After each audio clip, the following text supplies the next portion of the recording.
Selam aleykum zamandaşlar, derdeşler. Men internetten Türkiye'de bizden migrant bir tuğandarımızdan kayrılıusunu okup kaldım.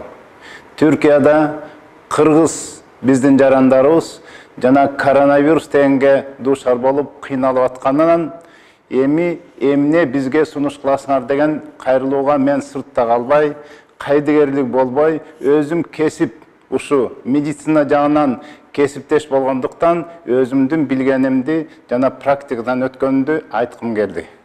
Урматтуу менин жердештерим, эң биринчи эмне кылыш керек? Эң биринчи паникага дүрбөлөң калтырбаш керек.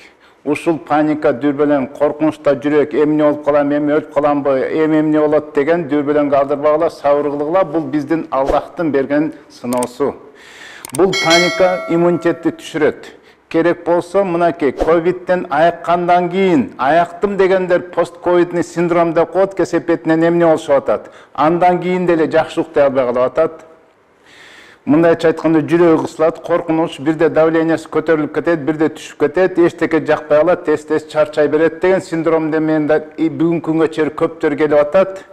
Албетте биз аларга дем салып жакшы жардам берип атабыз. Эми силер алыс жакта болгондуктан мен айтарым, эң негизги паника калтырбагыла жана өзүңөрдүн иммунитетиңерге карагыла. Паника иммунитетти түшүрөт.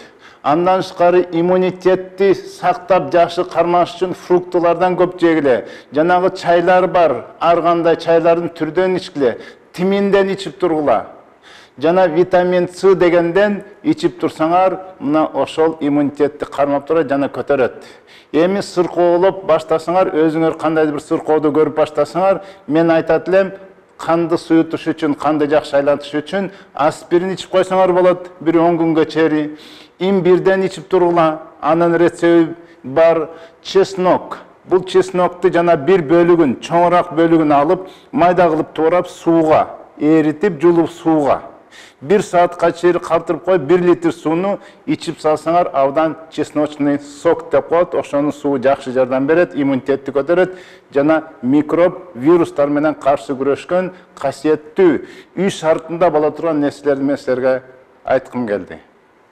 Андан тышкары ооруп сыркоолоп калгандар, кристалл хинттин порошогун ичсеңер жакшыраак, анткени ал тамактан жана андай тамактагы кеселдерди кошо алат. Аны кристалл хинтти түтөтүп, өзүңөрдүн үйүңөрдү, офисиңерди түтөтүп турсаңар, ал жердеги вирустарды өлтүрүп, мына ооз көңдөй, мурдун көңдөйлөрдөгү вирустарды дагы жок кылып өлтүрөт. Андан тышкары жанагы вирус балекет деген өпкөнү жайлап атканын угуп аткандысыңар, өпкө эмнеден турат? Көбүнчө майдан турат.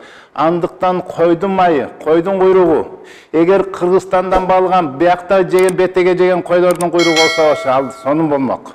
Мына биздин жакшы койдун куйругу ошо сонун майдан турган, өпкөсү майдан турат. Мына өпкөгө жакшы жардам берип, жана биздин жөнөкөйдө сары май.